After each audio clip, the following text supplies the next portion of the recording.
Voilà, bonjour fidèles téléspectateurs, très content de vous retrouver nombreux en ce net moment.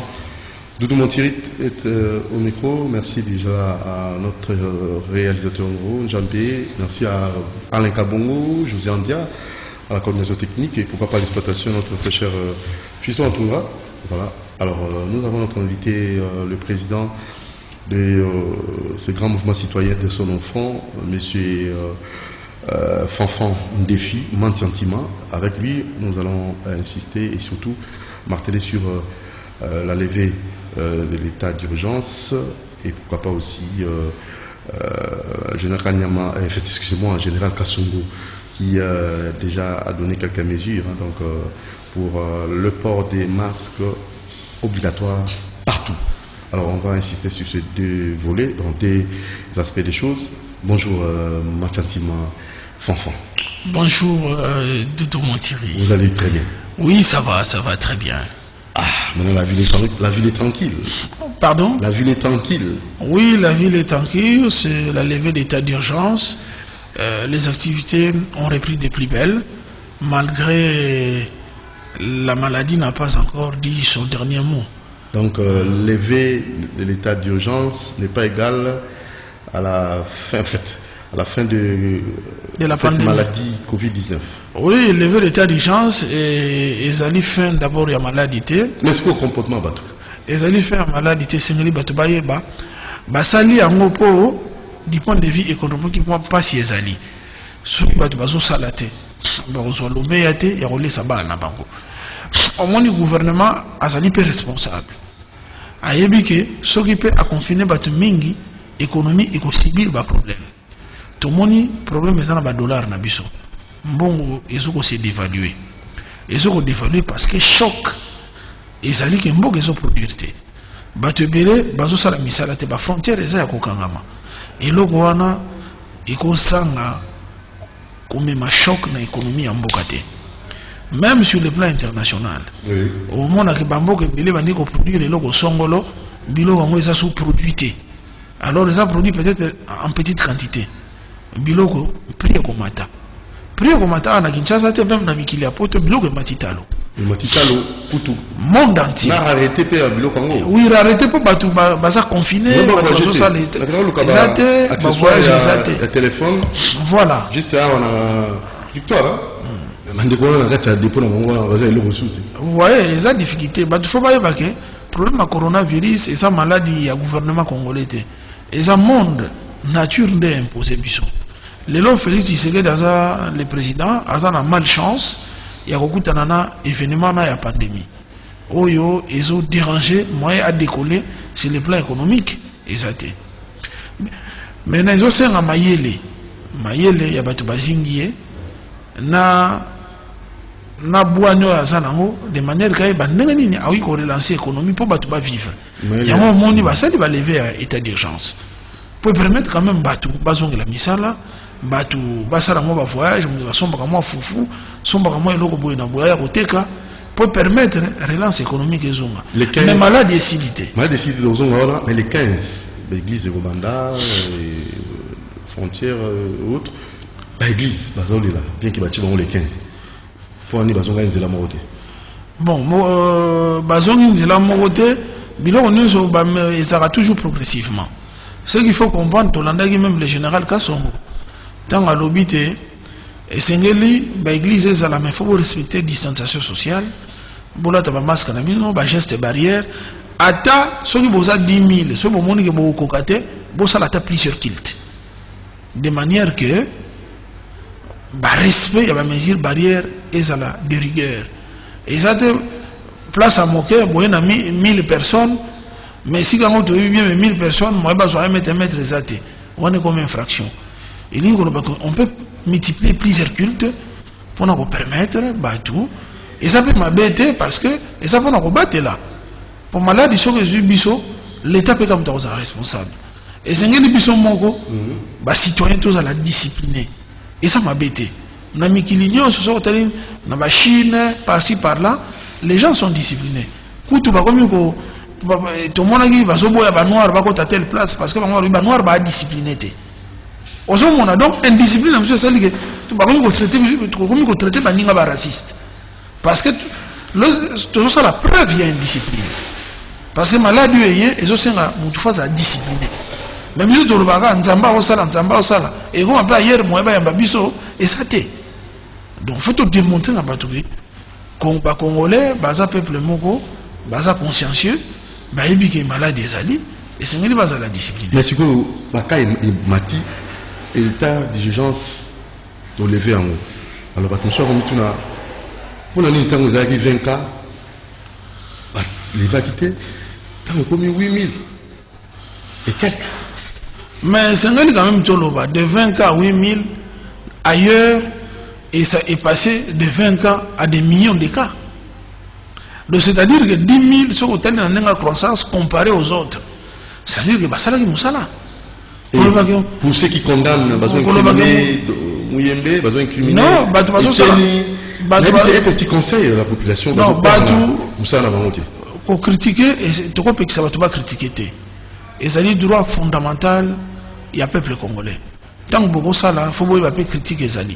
Pour bateau ba critiquer ba pe ba bololete ba ça pe ba tabwanya ili goloba et si ka faiblesse ezali sengeli bato ba loba ba ko metela bino maboko te pour ba tue wana so ça la bien te bato ba loba pe ça la bien te mais d'une part aux hommes que épidémie dans une certaine mesure et c'est là qui maîtriser parce que accroissement épidémie na mboka et que d'une façon exponentielle te ndé to na ba États-Unis na ba France na ba Italie biso vraiment progression dans qui malembe donc quelque part moussa les salimi ba mesure zoba qui ba kangi ba frontière pour éviter que ba province soit atteinte et ça la peut atteinte talaka Congo tout ça 80 millions mais surtout on a 10 000 cas et l'ingo le baké quelque part il faut les salimi il faut qu'on salue yango parce que et ça dit quand même moi mikolo mais itamboli ndenge ailleurs itambolité et puis le président de la République ba qui task force et ça va Mouyembete et ça va expert belé na bato présidence pe ba na kati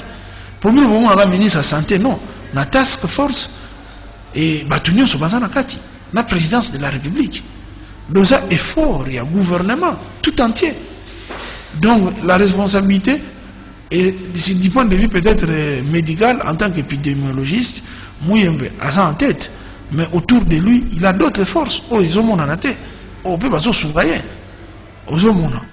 Donc, pour Nabiso, tout le monde quand même, Moussala Ezali. Comparé aux autres pays, Biso, quand même, tout stabiliser. Bon, au monde, l'épidémie pèsera toujours, première série, la deuxième série. Fungolaka toujours. Au monde, et que ça, la somme cache, et puis après, maîtriser, et puis, et qu'on lit mon amour. Vraiment. Alors, tout cas, la mesure,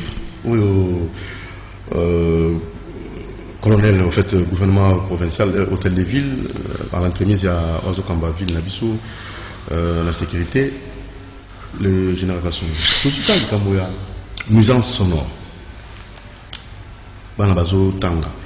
Banabazo posons la classe, Banabazo Singaputu, année de longa blanche, parce que Ezo Bangisani, Nenge, Banabatangi, est-ce que bakozonge la programme en aux amalamu tout est rentré dans la deuxième volet mais qui prenons d'abord le tout premier volet nous en sonore bato amoni maladie sili fête bandi makele les bandits au sama mboka ni to ko pesa tori bien que bazo la paix censuré bakanga bango ndenge général baki bakanga so sali makele la pam pam bakanga yo suko che musique ya ko leka bakanga yo mais na bango moko na tano so tozui ya ko fana nda ko confinement et t'es monté.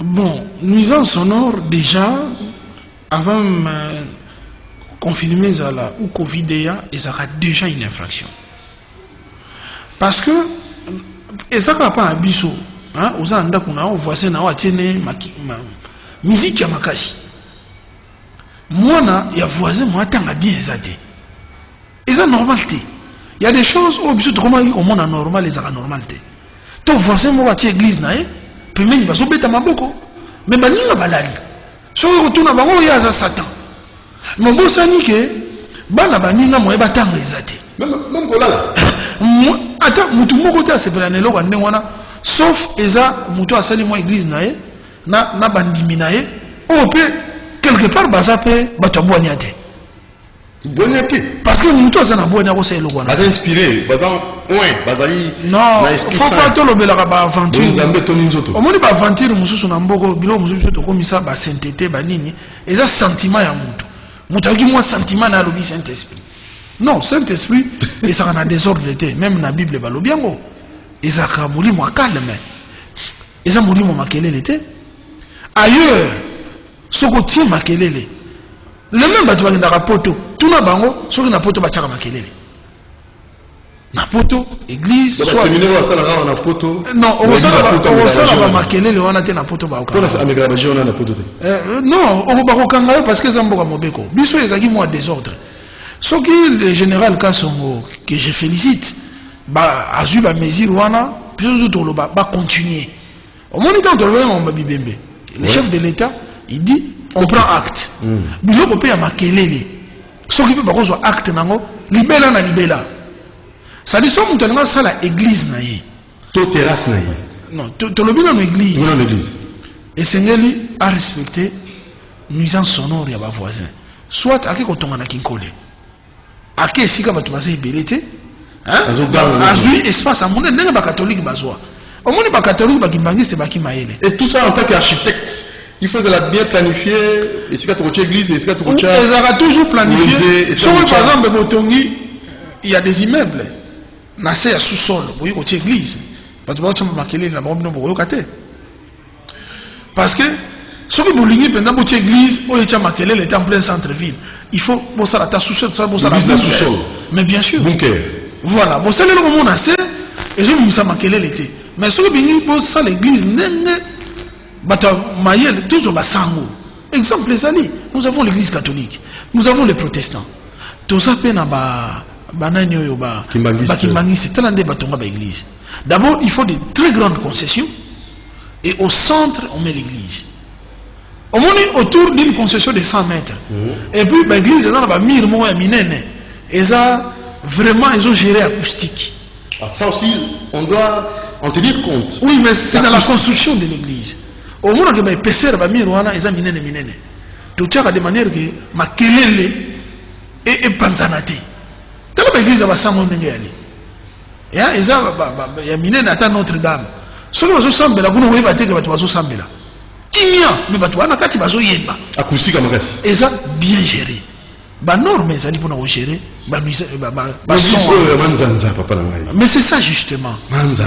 Mais pas sans en avoir on est sur baba chrétien. Faut que comme tout le monde attend 20 églises na balabala. Vraiment tu besoin de monter tout na tête. Est-ce que 20 pasteurs on va s'en ensemble était? Pas ça l'église moko. Na Covid na temps c'était mon hôtel. Hein? Nous sommes dans la couraye afanda ki pasteur yo pays ata moko. Mutu na mutate amité. Na banzalo côté de batanda ko bandi manzala passer manzala et ne on sait la musala ba ko améliorer. Ah mais c'est cela, parce que dans Makambango, il y a spiritualité, tout le monde a besoin de ça la débat belleté. Parce que sensible. Tout ça quand la démonstration tu as le bawana za malamu to wana mabe. Mais ce qui est sûr, tout ça bato bwana, tout ça la makamuna norme. L'état aya kana pona ko tia discipline. Na discipline na l'état, makamuna so ko salema, faut cadrer mon discipline na l'état. Au moins ce que l'état tia discipline, to en a 20 églises na babala te. D'abord pour monter ça l'église ça Isbel. ASBL il y a des églises il y a mutu moko te il y a batebele on a essayé de présenter projet na bango et puis l'état retourne l'église na bino eza wapi ba yekutala mais ce que ça na kati lupango ba bato ba o eza siège église te parce que ba condition ezali pour église c'est l'église il faut quelque part l'état a mis en place ba norme au moins il y a ce qui norme ezali et ko réguler makambo nyonso parce que to kokota te wana za nzamba mabe wana nzamba malamu biso tozo na jugement ya osate.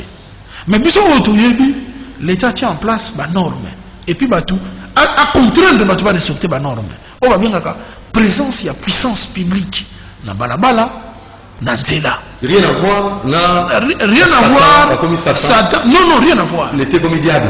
Et rien à voir. Parce que, mon qu'il a pas tout ça à côté. Na poto ça à côté. C'est une campagne de voilà. À Paris, yo so mona mutala na tour de faire la campagne. Au monde là. Et tu vas au salaté, tu as Trocadéro, on a montré la campagne à sauter. Non, les musiciens, musique. Non, Biloko, et ça peut-être que pendant les élections, Et ça, public, Moutako Kende, a eu place, à salle campagne, mais il y a des zones bien spécifiées. Bisso, et c'est une tout ça, la norme, la Bisso. Tout le monde est place, il y a, à niveau, il y a boulevard Triomphal. À côté, il y a une place. Si les gens veulent se rassembler avec plusieurs personnes, dans cet endroit-là, les gens peuvent se rassembler parce que c'est une place. Toi, dans même dans la place, il y a une parce que tant que il faut doter le pays, il y a une place. Il y a un meeting, et la place est un béton, bien pavé, pour que les gens aient la poussière. Peut-être dans la place où on a bon, l'activité publique, mais les campagnes d'évangélisation, on a l'église. Et ça, c'est ce que on a terrain de jeter pour que les gens s'assemblent là. Mais nous avons besoin de l'église. Nous avons besoin de terrain en jeu, ça terrain en jeu, ça dit aux hommes que la confusion est en parce que Bourgoumès a un bon côté, avec les sobatons, c'est moi le meilleur. A comme que tolérer le comme ça pour n'a pas si. A ça tolérer on te pose ça bâti mboka na ba passer à mutu ba imera mutu to bâti mboka ndeko non mboka ba na pays ezaka bâti na ba norme yango wana makambo neti général nenga zoloba a ça totalement na raison. C'est-à-dire il faut éviter les nuisances sonores. Ce n'est même pas le Covid. C'est la loi. Et si la liberté non ici et souki, il y a mon badi. Alors, toquez la terrasse. La personne qui est dans le Tumba, nous avons besoin d'Abisso en live dans Doudou Montiri TV sur YouTube. Besoin d'Abisso, besoin d'émission. Vous pouvez vous abonner, ceux qui vous ont vraiment intéressé. Mais j'ose croire que c'est vraiment important pour vous. Alors, il y a la terrasse. Il y a des nuisances sonores, ceux qui musique, qui makasi, tout ça. Est-ce que côté on va au Kokango? La loi, moi, 3, 4 prémices, excusez-moi de la publicité, tu as un restaurant, Fumboana, Fufagaya, tu as un Kanga, au Meli, au PMI, au motel à match, Champions League, est-ce que nous avons d'abord, c'est une politique, il y a la ville. Tous un gouverneur batambola bamona ba ville à Batou. Biloko wana na ba ville où ils ont la norme ils ont terrasse est cause là. Mais terrasse est respecte la norme. Terrasse ba tchaka musique té. Ils ont ba night club ne ba gocha musique. Terrasse ba tchaka musique té. Terrasse c'est la terrasse. Oui, nazo kende. Une terrasse ils ont endroit moko ils ont ouvert. Oui. Ba tu bazo mon pépé na bango. Ba tu bazo solo là. Ces choses-là existent partout dans le monde. Ok, même dans la Tunisie, même dans Poto, dans la musique. Là, c'est la musique. Mais les gens sont là, ils prennent le café, ils discutent, ils parlent. Et on peut même étudier. Dans une terrasse, dans un livre, passant les gars, bien. C'est ça la terrasse. Maintenant, en arrière-plan, la kati c'est bien fermé au musique.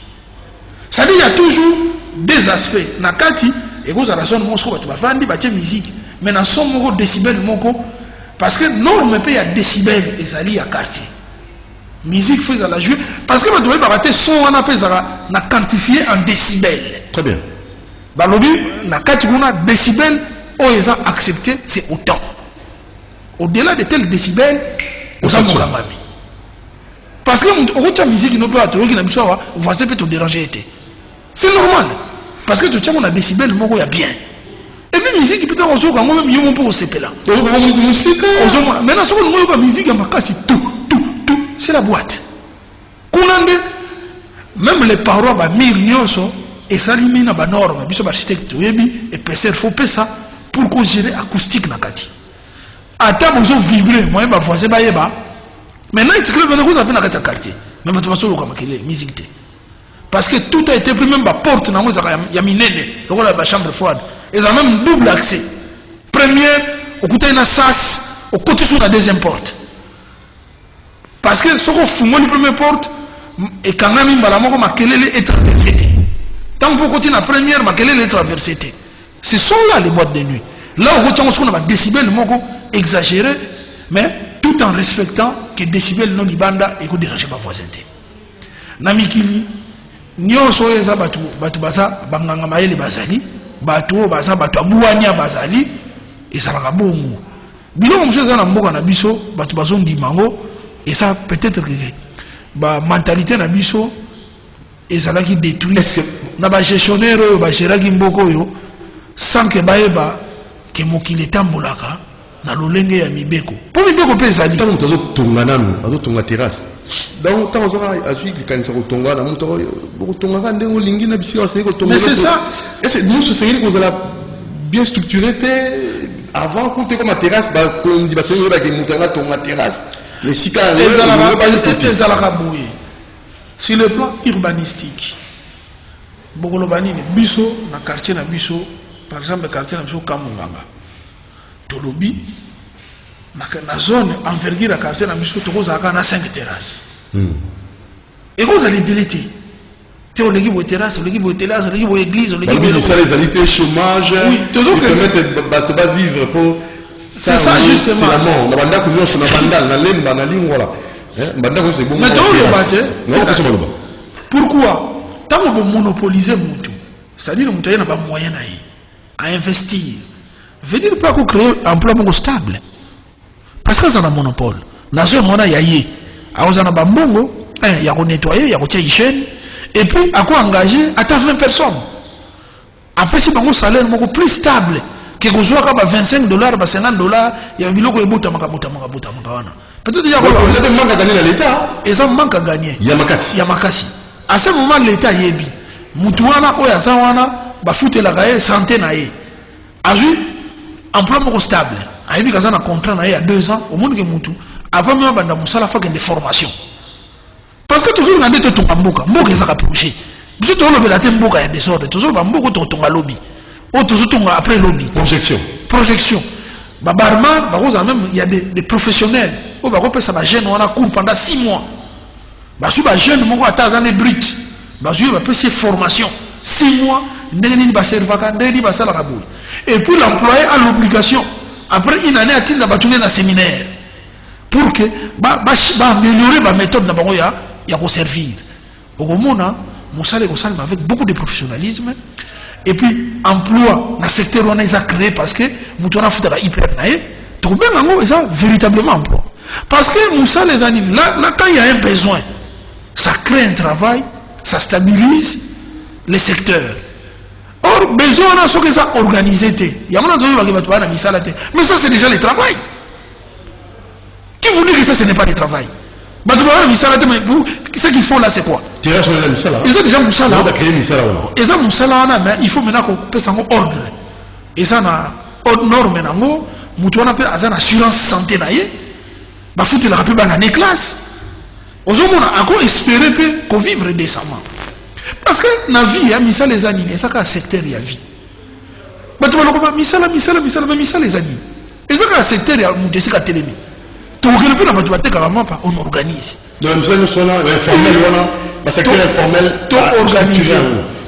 L'informel est un état embryonnaire, est un état primaire. Maintenant, il faut qu'on rende formel et comme un état secondaire.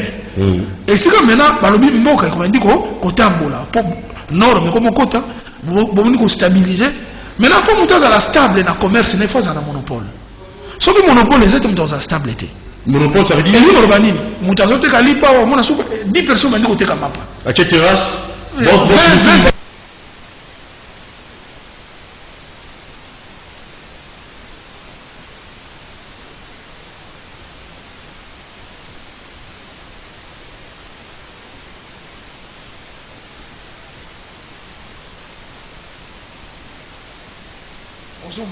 Boutique à l'os. Sauf que dans la zone, on a une place où on a autant de boutiques. Et qu'on permette à quel que soit le jour de Fateka. Pour la zone, il y a des patrons.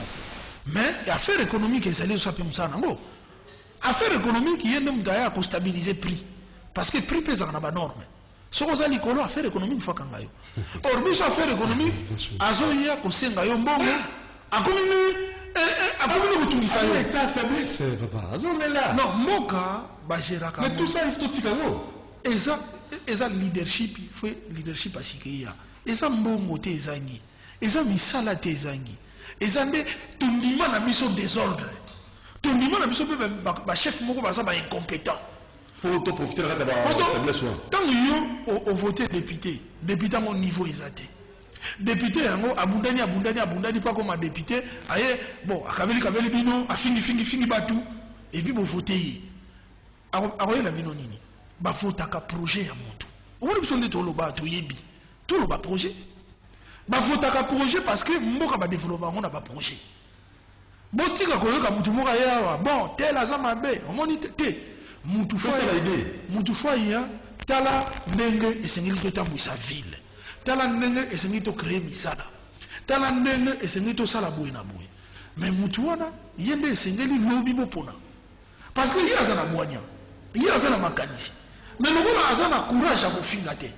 Le gars a un courage. Il y a un makambo ya tinate. Botiki bon niveau pona. Moto azali ata la boignate.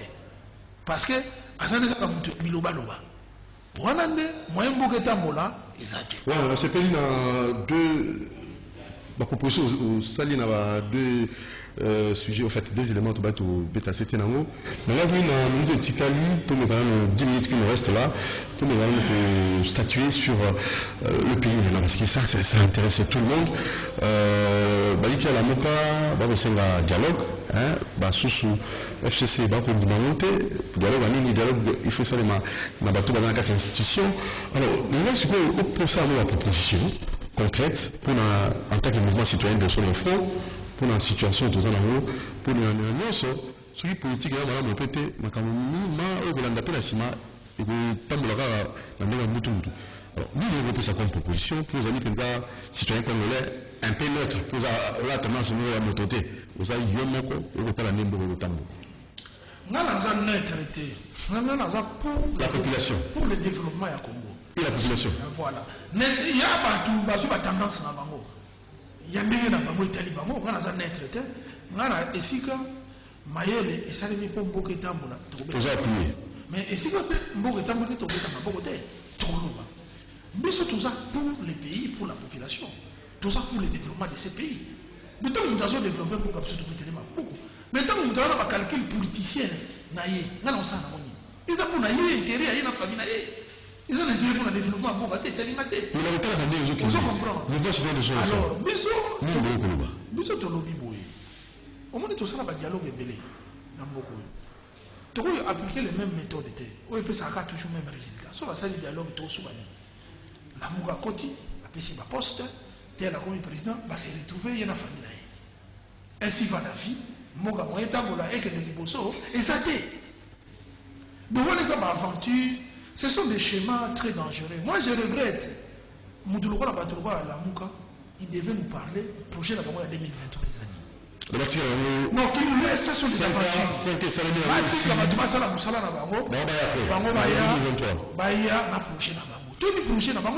Ils auraient le temps de nous expliquer quel est leur projet du point de vue santé. Quel est leur projet du point de vue éducation. Mais la campagne, c'est quel est leur projet? Non, et ça campagne était. Non, il faut te comprendre. Une campagne, et ça, c'est le moment populiste. Bah, ça, vite fait, personne n'y croit. Un projet, on les respire. Aux hommes, moi, tout fois, la question, mais c'est tout yélique. Mon colo failli la boya. Alors, comme un président, alors ça, il y a un campagne. Pour y avoir pour la campagne. Tu vas nous voir, tu sais qu'il y a l'état des droits. État des droits, alors il me comment l'argent de l'État comme c'est comme cela. Tu as vu comme un premier ministre, ma commandant ça. Ils ont représenté carré. Parce que même la protection, on gens Marie Le Pen, tu as mis idée naïe. Au monde, autant de Trump, tout le monde a idée naïe, c'est couleur, il y a type pour les années. Mais son couleur, il a fallu, tu as mis. Nous, ils ont succédé. Succès, comment la population est illimitée. Bakanisa basona mutana succès yende non mutakoza na succès botie wana tout ça pelote bo fingi yesu faut que nous connaissions dans la prochaine alors à l'état actuel des choses le maladie ezali à Covid-19 la muka a pris solution quelle est la politique de la Mouka pour la lutte contre Covid-19? Tu vois bien voté. Oh, s'ils étaient vraiment dans l'opposition, ben on va le bannir. Gouvernement, dans la faiblesse à gouvernement, à ce sera, ce qui bichot de ça, il y a dans la même tout ça. En même temps, le gouvernement va apprendre. Maintenant, nous avons appliqué tout ce qu'on va dialogue. Dialogue, mais ils avaient fait ça, parce qu'il y a une campagne sensibilisée qui. Oui, il faut sensibiliser, ça c'est la politique du gouvernement. Nous avons tous fait, nous sommes dans le terrain, nous avons appliqué tous la politique du gouvernement. Ça signifie que la Mouba a ça, la proposition. Proposition, il faut le battre au fil. Et il faut le battre, et si vous avez souki, tu vois, il faut ça la mienne. Par contre, le gouvernement a dit là, mais il dit, ouais, ça qui toque, ouais. Au-delà de ça, nous récupérons aussi l'idée de la Mouka, tout bagage sur le corona, tout qui. Est-ce qu'on se comprend? Parce que là, nous avons une opposition constructive. C'est ça la véritable opposition. Mais une opposition, on va dire, ça, ce n'est pas une opposition. On va faire comment? 5 ans au bout de la fin, la Mouka est opposée, Fanda. Non, la Mouka, c'est préparé. ils prennent 5 ans à expliquer. Maintenant, tout ça, la coalition. Par exemple, la Mouka doit nous dire, en tant que des opposants, quelle est la recette magique. Pour la 2000, pour la Bango, imaginez que Bango va récupérer, va faire dans ça. Il doit nous le dire aussi. Parce qu'on ne gère pas, parce qu'on vient gérer. Tout supposer que dans le département, il y a un parti politique, il y a des économistes.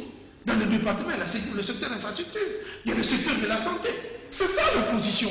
Ce que nous voyons là de nos partis, là, ce sont des opportunistes. Alors, mais là, toi, en tant que mouvement citoyen, au monde, qu'est-ce que c'est une recette pour la Mouka? On a bien bien Biso, Toza, Netinga. Parce que la réforme a séni, parce que la marche, la mission de l'Union, tout ça, la ligne, pour la préparation 2023. Le président doit initier ce qu'on appelle une réflexion collective. Réflexion collective. Et ça, dialogue. Avec qui? Une réflexion collective est différente. Il y a dialogue. Dialogue, ce sont vous êtes des antagonistes. Ok? Et dans le dialogue, les gens vont bavard. On est dans le pouvoir. On est dans le bébé, on est dans le dialogue, on est dans le pour calmer. Mais la réflexion collective, ils ont besoin de secteur de Boignan. Dans le domaine de la santé, ils ont besoin d'intelligence à la santé. Ou bien la méritocratie. On peut même ordre de médecins pour vendre. Au-delà, tous les médecins de la République, vous imaginez une solution dans le secteur de la santé. Pour santé, la chose à la Boignan. Ça, c'est la réflexion collective. Dans le secteur, par exemple, il y a infrastructure, il y a architecte, il y a ingénieur, il y a un programme. Tous dans un pays émergent. Qu'est-ce que nous devons faire? Faiblesse des Awabi, si le plan économique, tout le monde est grand professeur d'université, tout le monde est collège, il y a des économistes, ceux qui sont là, vandi, dégager une réflexion collective. Mais ils sont là, non? Ils professeurs de l'île. Mais ils sont là, non? Pourquoi on généralise comme ça? Ils ont leadership. Et quand vous avez un prof, il faut que l'État soit gouverné. Au moins, tant l'Angleterre a côté dans le monde du développement. Le roi d'Angleterre ou la reine d'Angleterre à cette époque, il a appelé les intelligences. Les économiques, le rôle là-bas. Il y a solo. Ils peuvent être aussi tendancieux dans la tendance politique. Non. Des intellectuels. Attention, ici on parle des intellectuels. Pas des politiciens. La reine d'Angleterre, le plan économique, on a parlé par exemple de Adam Smith. À lobby, laisser faire. Économie, la mission est capitaliste. Et dans le capitalisme, le système, c'est le laisser faire. C'est-à-dire, nous allons travailler sur la concurrence. Donc, promouvoir l'entrepreneur. Mais les meilleurs vont rester et les faibles vont disparaître. Est-ce qu'on se comprend? Et ça, philosophie. Il y a gérer politique, s'il vous plaît. Je ne parle pas de la politique, des citoyens. Parce que nous avons sa réflexion citoyenne. Il ne s'agit pas de partis politiques. Parce que lorsque les citoyens entrent, ils proposent un programme. Attaque gouvernement, il y a moyen de éthique à là. Mais si c'est un parti politique qui amène une vision, l'autre parti qui viendra avec sa vision. Mais lorsque un plan est planifié par des citoyens, ce qu'on dit que les citoyens vont rappeler à l'ordre. parce que baza organisé sous forme d'une institution. Ok. Dans le secteur on a beaucoup de bapage. Alors intellectuel bazali neutre. Neutre, non neutre na yote. Parce que biso en principe hein, professeur d'université. Vous comprenez ce que en principe parce que moi en principe mais toi professeur d'université ça politique. Vous comprenez là? Pas la mission, c'est un chaos, c'est un désordre, parce que le professeur va foutre à bien. Le roi va foutre à bien, il va trouver les loués des sauvetage. Alors maintenant, on va sélectionner quel professeur, quelle intelligence. Non, les intelligences, nous connaissons, dans chaque domaine, tu as eu l'intelligence à domaine. À ce moment-là, si on continue à organe, à corporation, il ne porte pas des casquettes politiques. Ok, on y va. Au moment où tu es dans les architectes, l'objet n'a pas un peu député, mais si on continue à ordre, dans ça, sous député. Je deviens l'architecte qui réfléchit dans l'ordre des architectes. C'est différent. Maintenant, chaque. Toujours que là, professeur, au moment où même au-delà de professeur, au moment où il y a des professeurs, à ça l'internet, comme si vous mobile. Donc, les gens qui ont boigné au bas secteur. Moutoumoussou peut avoir un professeur, l'équipe professeur dans ma camp. Dans le domaine, parce qu'il a tellement appliqué ça. Parfois, un diplôme honoris causa. Et ça, validation des acquis de l'expérience. Nous devons passer le a trop. Domaine et Mathis est tellement licolo, à tel enseigne que niveau de compréhension est un docteur. Alors, après, s'il y a un diplôme, pour nous valider que qui n'a et ça, véritablement, qui il y a un docteur. Mon guide pour la ok, toi, je voulais continuer 2 minutes. Après, bien ici, l'intelligence. L'intelligence, on a recadrer Mboka. Or, la réflexion collective, est un avantage, c'est que c'est un monde de bavarité. C'est un monde où il y a des boignants. Il y a des soins à rater. C'est une réflexion partagée. Parce que face aux intelligences, une vérité reste une vérité. Les politotaux peuvent se réunir. Dégager quelle est la politique qu'il faut. L'histoire, on a historien. Nous avons toujours un rendez-vous manqué de l'histoire au moment des indépendances. Comment tu vois ça la photo du cycle de malédiction Batiki a bango mode opératoire. Ainsi, après avoir réfléchi, sa proposition va passer dans le gouvernement appliqué. Évitez-nous les histoires de dialogue, c'est des histoires à dormir debout. Dialogue, c'est quoi? C'est des politiciens en quête de positionnement. Les politiciens, Moussa Oya Yebeza politique, Azo Kanzalanaye. Il y a ça, le dialogue, on n'a pas fait, là, on va passer la campagne. Mais la vérité, c'est que il faut réflexion collective sur les Salemi. Réflexion sur les Salemi. Va changer le gouvernement. Non, réflexion collective, et ça pour changer le gouvernement. C'est le gouvernement qui initie. Leadership, par exemple, le président de la République, architecte, vous êtes une corporation. Tout ça, on a un problème d'infrastructure. Même les ingénieurs, réunissez-vous pour dégager une politique avec infrastructure pendant 30 ans. Pour montrer un pays émergent. Et ça, programme, il y a un gouvernement. Et ça, il y a l'architecte. Il y a un domaine de transport, c'est toujours les ingénieurs en génie civil et en transport. L'équipement, il faut ça là, l'aéroport. De l'autre côté, les économistes. De l'autre côté, les électriciens. Parce que ceux qui vont vendre, réfléchir à moindre coût. Pourquoi on va avoir courant hydroélectrique et ça cher trop, tu consommes l'énergie renouvelable, au bord des lacs, tu consommes l'éolienne. C'est eux qui font les choses dans leur domaine. Ça va nous coûter moins, et si ça nous coûte moins, ça permettra au pays de décoller. Déjà moindre coût, en bas d'accord. À ta barrage avec les énergies éoliennes ou bien renouvelables, on peut attaquer tel secteur, tel secteur, tel secteur. Du point de vue économique aussi, une réflexion pour relancer l'économie. Ce n'est pas la politique, mais ce sont les économistes du pays qui se réunissent sous forme d'un congrès.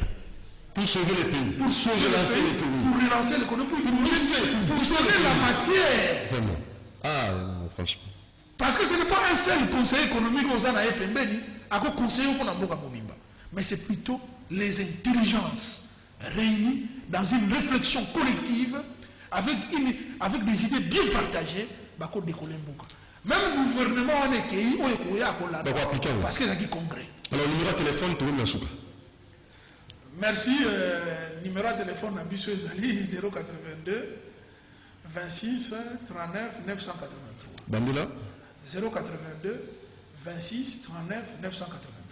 En tout cas, monsieur Ndefi Otutuamba, président du mouvement citoyen de son enfant, Ndefi Mansantima Fanfan, au APC Makanisnae, albi réflexion collective et aux amala moningi qu'on voit de sortir de la crise de l'Abisso, on a conclusion, naïe, et on a merci. Na la noce Bisso, na moni boss Lutumba, bienvenue en Simba Nansel, merci Nayo. Bon, jamais la réalisation, merci, la charmante Karina Bébé, la prise de vie. Et Fiston Tunga, je vois là aussi Alain Kabongo et le DT José Andia, toujours dans mon petit live. Hein. Et il est live, hein. Donc on a YouTube, abonnez-vous massivement. Rendez-vous demain à 10h30 pour notre numéro avec toujours Bateau Baza Namae, les Pébouana pour le Rosunga, Mbokanabiso. Motika Malamu, selon les cas. Benga le numéro affiché, plus 243 89 61 52 634 3 Awa, Opesa Maklanisnao.